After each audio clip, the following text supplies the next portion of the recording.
شروع اللہ کا نام لے کر جو بڑا مہربان نہایت رحم والا ہے۔ اے نبی، مجاہد لوگ تم سے غنیمت کے مال کے بارے میں دریافت کرتے ہیں کہ کیا حکم ہے۔ کہہ دو کہ غنیمت اللہ اور اس کے رسول کا مال ہے، تو اللہ سے ڈرو اور آپس میں صلح رکھو، اور اگر ایمان رکھتے ہو تو اللہ اور اس کے رسول کے حکم پر چلو۔ مومن تو وہ ہیں کہ جب اللہ کا ذکر کیا جاتا ہے تو ان کے دل ڈر جاتے ہیں، اور جب انہیں اس کی آیتیں پڑھ کر سنائی جاتی ہیں تو ان کا ایمان اور بڑھ جاتا ہے، اور وہ اپنے پروردگار پر بھروسہ رکھتے ہیں۔ اور وہ جو نماز قائم کرتے ہیں اور جو مال ہم نے ان کو دیا ہے اس میں سے نیک کاموں میں خرچ کرتے ہیں، یہی سچے مومن ہیں، اور ان کے لیے ان کے پروردگار کے ہاں بڑے بڑے درجے ہیں اور بخشش اور عزت کی روزی ہے۔ ان لوگوں کو اپنے گھروں سے اسی طرح نکلنا چاہیے تھا جس طرح تمہارے پروردگار نے تم کو تدبیر کے ساتھ اپنے گھر سے نکالا۔ اور اس وقت مومنوں کی ایک جماعت ناخوش تھی، وہ لوگ حق بات میں اس کے ظاہر ہونے کے بعد تم سے جھگڑنے لگے، گویا موت کی طرف ہانکے جاتے ہیں اور اسے دیکھ رہے۔ اور اس وقت کو یاد کرو جب اللہ تم سے وعدہ کرتا تھا کہ ابو سفیان اور ابو جہل کے دو گروہوں میں سے ایک گروہ تمہارے لیے مغلوب ہو جائے گا، اور تم چاہتے تھے کہ جو قافلہ بے شان و شوکت یعنی بے ہتھیار ہے وہ تمہارے ہاتھ آ جائے، اور اللہ چاہتا تھا کہ اپنے فرمان سے حق کو قائم رکھے اور کافروں کی جڑ کاٹ دے، تاکہ سچ کو سچ اور جھوٹ کو جھوٹ کر دے، گو مشرک ناخوش ہی ہوں۔ جب تم لوگ اپنے پروردگار سے فریاد کرتے تھے تو اس نے تمہاری دعا قبول کر لی اور فرمایا کہ تسلی رکھو، ہم 1000 فرشتوں سے جو ایک دوسرے کے پیچھے آتے جائیں گے تمہاری مدد کریں گے۔ اور اس مدد کو اللہ نے محض بشارت بنایا تھا کہ تمہارے دل اس سے اطمینان حاصل کرے، اور مدد تو اللہ ہی کی طرف سے ہے، بے شک اللہ غالب ہے، حکمت والا ہے۔ جب اس نے تمہاری تسکین کے لیے اپنی طرف سے تمہیں نیند کی چادر اڑھا دی اور تم پر آسمان سے پانی برسا دیا تاکہ تم کو اس سے نہلا کر پاک کر دے اور شیطانی نجاست کو تم سے دور کر دے،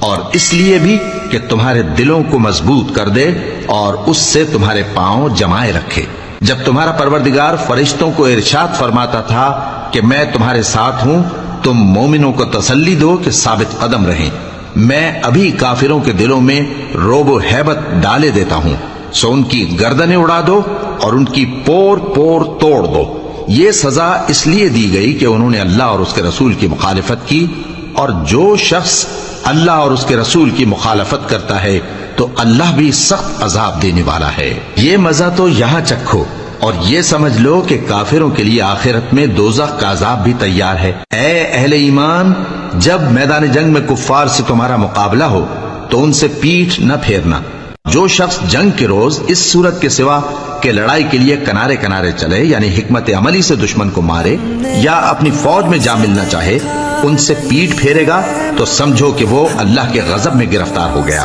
اور اس کا ٹھکانہ دوزخ ہے، اور وہ بہت ہی بری جگہ ہے۔ بس تم لوگوں نے ان کفار کو قتل نہیں کیا بلکہ اللہ نے انہیں قتل کیا، اور اے نبی، جس وقت تم نے کنکریاں پھینکی تھیں تو وہ تم نے نہیں پھینکی تھی بلکہ اللہ نے پھینکی تھی۔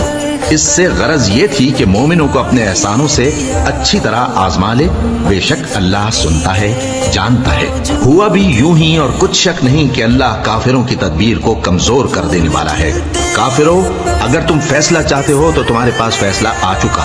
اگر تم اپنے افعال سے باز آ جاؤ تو تمہارے حق میں بہتر ہے، اور اگر پھر نافرمانی کرو گے تو ہم بھی پھر تمہیں عذاب کریں گے، اور تمہاری جماعت خواہ کتنی ہی بڑی ہو تمہارے کچھ بھی کام نہ آئے گی، اور اللہ تو مومنوں کے ساتھ ہے۔ اے ایمان والو، اللہ اور اس کے رسول کے حکم پر چلو اور اس سے روگردانی نہ کرو جبکہ تم سنتے بھی ہو، اور ان لوگوں جیسے نہ ہونا جو کہتے ہیں کہ ہم نے سن لیا مگر حقیقت میں نہیں سنتے۔ کچھ شک نہیں کہ اللہ کے نزدیک تمام جانداروں میں بدترین وہ بہرے گونگے لوگ ہیں جو عقل سے کام نہیں لیتے، اور اگر اللہ ان میں خیر کی طلب دیکھتا تو ان کو سننے کی توفیق بخشتا، اور اگر یوں ہی انہیں سنوا دیتا تو وہ منہ پھیر کر بھاگ جاتے۔ مومنوں، اللہ اور اس کے رسول کا حکم قبول کرو، جبکہ رسول تمہیں ایسے کام کے لیے بلاتے ہیں جو تم کو زندگی جاوداں بخشتا ہے، اور جان رکھو کہ اللہ آدمی اور اس کے دل کے درمیان حائل ہو جاتا ہے، اور یہ بھی کہ تم سب اس کے روبرو جمع کیے جاؤ گے۔ اور اس فتنے سے ڈرو جو خصوصیت کے ساتھ انہی لوگوں پر واقع نہ ہوگا جو تم میں گناہگار ہیں، اور جان رکھو کہ اللہ سخت عذاب دینے والا ہے۔ اور اس وقت کو یاد کرو جب تم زمین مکہ میں قلیل اور ضعیف سمجھے جاتے تھے اور ڈرتے رہتے تھے کہ لوگ تمہیں اڑا نہ لے جائیں یعنی ختم نہ کر دیں، تو اس نے تم کو جگہ دی اور اپنی مدد سے تم کو تقویت بخشی اور پاکیزہ چیزیں کھانے کو دیں تاکہ اس کا شکر کرو۔ اے ایمان والو، نہ تو اللہ اور رسول سے خیانت کرو اور نہ اپنی امانتوں میں خیانت کرو، اور تم ان باتوں کو جانتے ہو، اور جان رکھو کہ تمہارا مال اور اولاد بڑی آزمائش ہے، اور یہ کہ اللہ کے پاس نیکیوں کا بڑا ثواب ہے۔ مومنو، اگر تم اللہ سے ڈرو گے تو وہ تمہارے لیے حق و باطل کا فرق ظاہر کر دے گا اور تمہارے گناہ مٹا دے گا اور تمہیں بخش دے گا، اور اللہ بڑے فضل والا ہے۔ اور اس وقت کو یاد کرو جب کافر لوگ تمہارے بارے میں چال چل رہے تھے کہ تم کو قید کر دیں یا جان سے مار دیں یا وطن سے نکال دیں، تو ادھر تو وہ چال چل رہے تھے اور ادھر اللہ تدبیر کر رہا تھا، اور اللہ بہترین تدبیر کرنے والا ہے۔ اور جب ان کو ہماری آیتیں پڑھ کر سنائی جاتی ہیں تو کہتے ہیں یہ کلام ہم نے سن لیا ہے، اگر ہم چاہیں تو اسی طرح کا کلام ہم بھی کہہ دیں، اور یہ ہے ہی کیا، صرف اگلے لوگوں کی حکایتیں ہیں۔ اور جب انہوں نے کہا کہ اے اللہ، اگر یہ قرآن تیری طرف سے برحق ہے تو ہم پر آسمان سے پتھر برسا یا کوئی اور تکلیف دینے والا عذاب بھیج دے۔ اللہ ایسا نہ تھا کہ جب تک ہے پیغمبر تم ان میں تھے انہیں عذاب دیتا، اور نہ ایسا ہے کہ وہ تو بخشش مانگیں اور اللہ انہیں عذاب دے۔ اور اب ان کے لیے کون سی وجہ ہے کہ وہ انہیں عذاب نہ دے، جبکہ وہ مسجد حرام میں نماز پڑھنے سے روکتے ہیں، جبکہ وہ اس مسجد کے متولی بھی نہیں ہیں۔ اس کے متولی تو صرف پرہیزگار ہیں، لیکن ان میں کے اکثر نہیں جانتے۔ اور ان لوگوں کی نماز خانہ کعبہ کے پاس سیٹیاں اور تالیاں بجانے کے سوا کچھ نہ تھی، تو تم جو کفر کرتے تھے اب اس کے بدلے عذاب کا مزہ چکھو۔ جو لوگ کافر ہیں اپنا مال خرچ کرتے ہیں کہ لوگوں کو اللہ کے راستے سے روکیں، سو ابھی اور خرچ کریں گے، مگر آخر وہ خرچ کرنا ان کے لیے موجب افسوس ہوگا، اور وہ مغلوب ہو جائیں گے، اور کافر لوگ دوزخ کی طرف ہانکے جائیں گے تاکہ اللہ پاک سے ناپاک کو الگ کر دے اور ناپاک کو ایک دوسرے پر رکھ کر ایک ڈھیر بنا دے، پھر اس کو دوزخ میں ڈال دے۔ یہی لوگ خسارہ پانے والے ہیں۔ اے پیغمبر، کفار سے کہہ دو کہ اگر وہ اپنے افعال سے باز آ جائیں تو جو ہو چکا وہ انہیں معاف کر دیا جائے گا، اور اگر پھر وہی حرکات کرنے لگیں گے تو اگلے لوگوں کا جو طریقہ جاری ہو چکا ہے وہی ان کے حق میں بھی برتا جائے گا۔ اور ان لوگوں سے لڑتے رہو یہاں تک کہ فتنہ یعنی کفر کا فساد باقی نہ رہے اور دین سب اللہ ہی کا ہو جائے۔ اور اگر وہ باز آ جائیں تو اللہ ان کے کاموں کو دیکھ رہا ہے، اور اگر روگردانی کریں تو جان رکھو کہ اللہ تمہارا حمایتی ہے، اور وہ خوب حمایتی اور خوب مددگار ہے۔ اور جان رکھو کہ جو مال غنیمت تم کفار سے حاصل کرو اس میں سے 5واں حصہ اللہ کا اور اس کے رسول کا اور اہل قرابت اور یتیموں کا اور محتاجوں کا اور مسافروں کا ہے۔ اگر تم اللہ پر اور اس نصرت پر ایمان رکھتے ہو جو حق و باطل میں فرق کرنے کے دن یعنی جنگ بدر میں، جس دن دونوں فوجوں میں مٹ بھیڑ ہو گئی تھی، ہم نے اپنے محبوب بندے محمد صلی اللہ علیہ وآلہ وسلم پر نازل فرمائی، اور اللہ ہر چیز پر قادر ہے۔ جس وقت تم مدینے سے قریب کے ناکے پر تھے اور کافر دور کے ناکے پر، اور قافلہ تم سے نیچے اتر گیا تھا، اور اگر تم جنگ کے لیے آپس میں قرارداد کر لیتے تو وقت معین پر جمع ہونے میں تقدیم و تاخیر ہو جاتی، لیکن اللہ کو منظور تھا کہ جو کام ہو کر رہنے والا تھا اسے کر ہی ڈالے،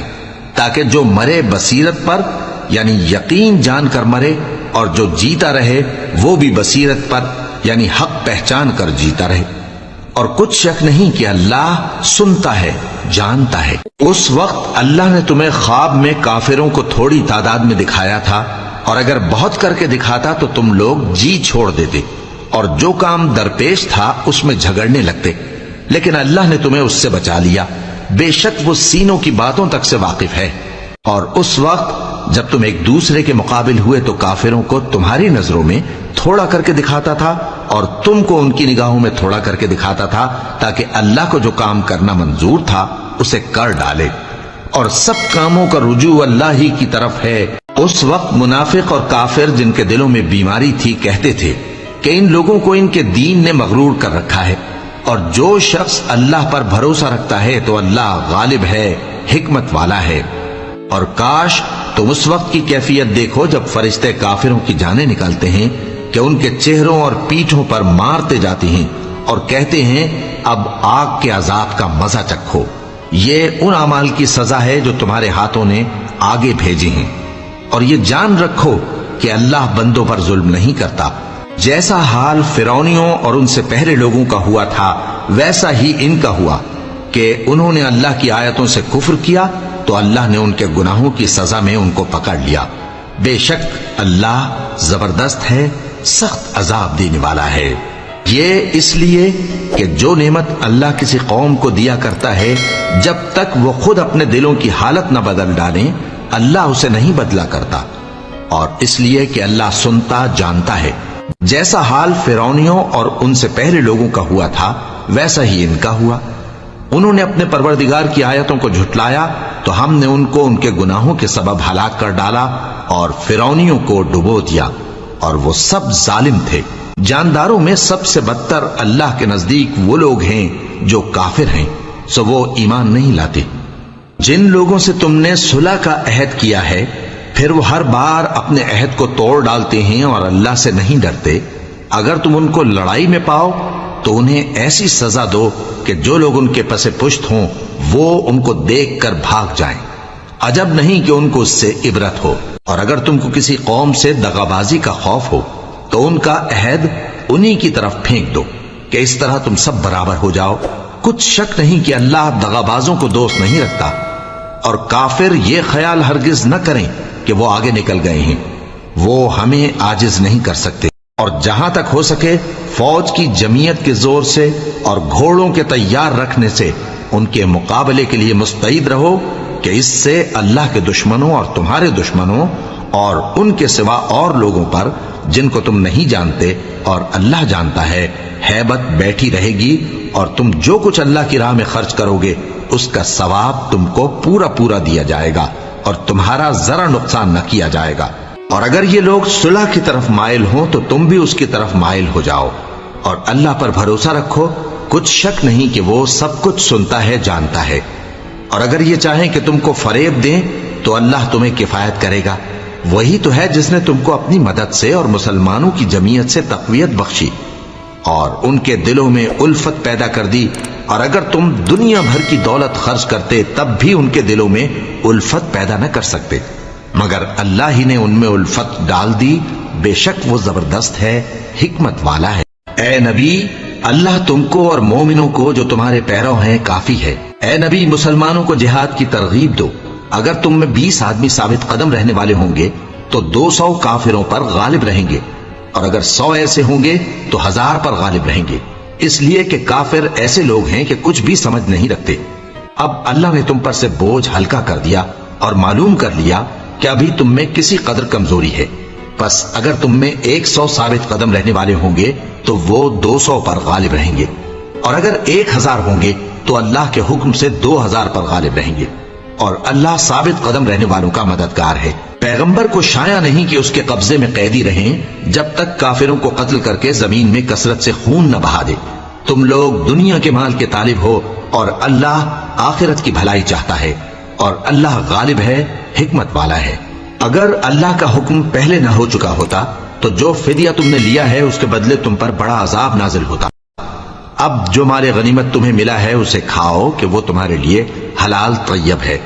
اور اللہ سے ڈرتے رہو، بے شک اللہ بخشنے والا ہے، مہربان ہے۔ اے پیغمبر، جو قیدی تمہارے قبضے میں یعنی گرفتار ہیں ان سے کہہ دو کہ اگر اللہ تمہارے دلوں میں نیکی معلوم کرے گا تو جو مال تم سے چھن گیا ہے اس سے بہتر تمہیں عنایت فرمائے گا، اور تمہارے گناہ بھی معاف کر دے گا، اور اللہ بخشنے والا ہے، مہربان ہے۔ اور اگر یہ لوگ تم سے دغا کرنا چاہیں گے تو یہ پہلے ہی اللہ سے دغا کر چکے ہیں، تو اس نے ان کو تمہارے قبضے میں کر دیا، اور اللہ دانا ہے، حکمت والا ہے۔